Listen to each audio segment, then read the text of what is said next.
Iya. Oke. Selamat sore teman-teman. Sebelumnya perkenalkan, nama aku Cecilia Kaira. Di sini aku akan mempresentasikan sebuah presentasi dengan judul stres manajemen. Di sini pasti teman-teman pernah dong yang ngalamin stres, entah stres karena pelajaran, stres karena tekanan di kantor, mungkin karena di rumah kalian sering dimarahin sama mama, itu kan juga bikin timbul stres ya, karena kalian pasti aduh jadi serba salah, apa yang kalian lakuin kan pasti bakal jadi salah karena mamah gitu kan. Nah itu pasti bikin stres.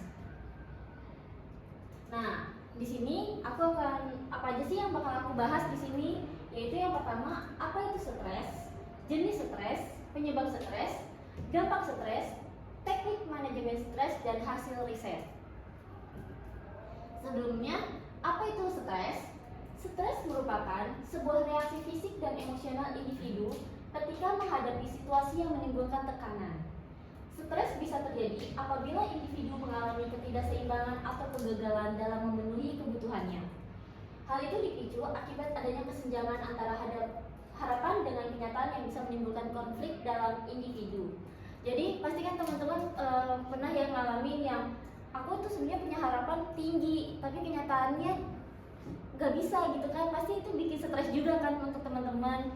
Oke, selanjutnya di sini aku juga membahas apa jenis-jenis stres.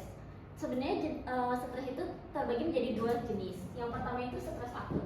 Stres akut itu yang biasa terjadi dalam situasi yang mendesak atau berbahaya, dan biasanya stres akut ini berlangsung singkat karena stres ini mudah ditangani dan akan mereda dengan sendirinya.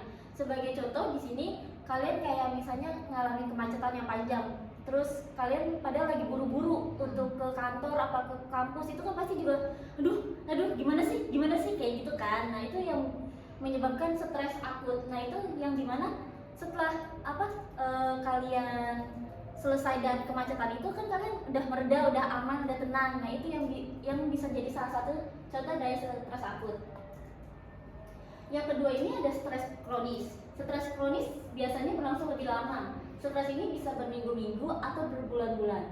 Stres kronis ini bisa menyebabkan berbagai gangguan kesehatan fisik atau emosional jika tidak diatasi. Sebagai contoh, stres kronis ini kayak kalian keuangan, ekonomi kalian yang turun-menurun, yang surut terus, itu kan kayak kalian akhirnya stres, aduh habis ini aku mau pakai uang apa ya, terus atau enggak kayak misalnya mau makan deh, kayak karena uang udah seret, udah habis ya bahasanya mah ya, itu kan pasti kalian kayak aduh abis ini aku makan apa ya, aku udah gak punya duit. Nah itu sebagai contoh dari kronis, karena ekonomi itu kan pasti kayak abis gajian, terus gajian udah bayar ini bayar itu, terus udah habis, itu kan bakal berbulan-bulan kan, kayak bakal jadi sebulan depan aku bakal ngapain ya, aku stres nih gak ada duit gitu kan.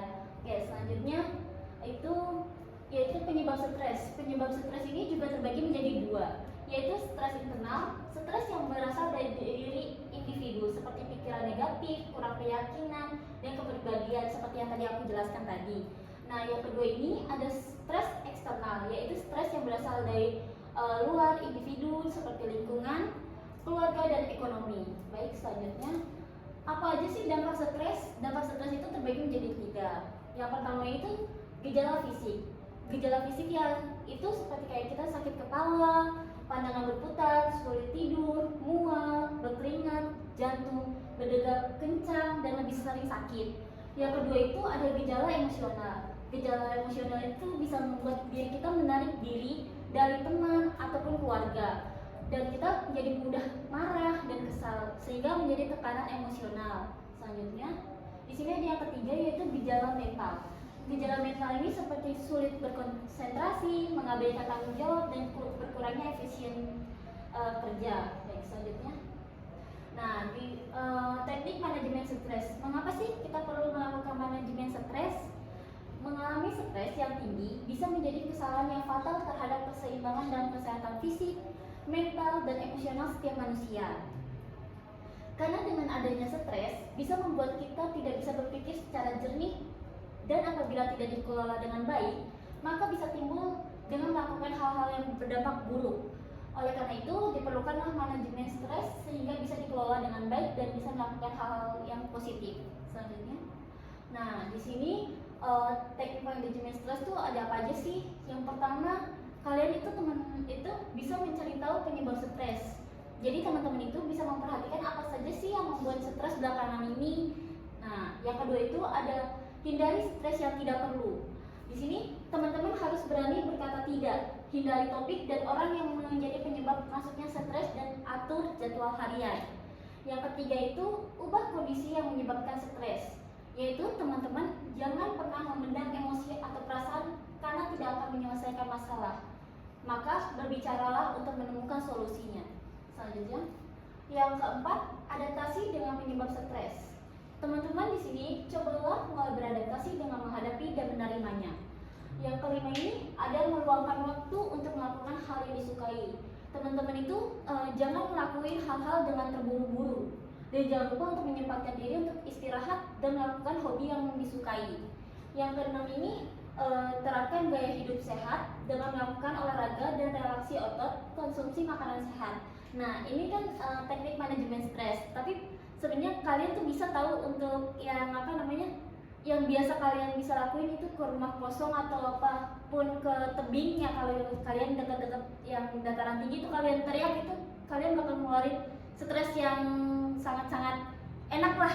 Itu salah satu teknik manajemen yang paling sering bisa kita lakuin kalau emang kalian misalnya lupa dengan teknik-teknik ini. Selanjutnya, di sini aku juga menemukan hasil riset dari survei di Indonesia National Adolescent Mental Health Survey pada tahun 2022 mengukur angka kejadian gangguan mental pada remaja umur 10 sampai 17 tahun di Indonesia, yang menunjukkan bahwa 1 dari 3 remaja Indonesia memiliki masalah kesehatan mental yang setara dengan 15,5 juta dari 2,4 juta remaja.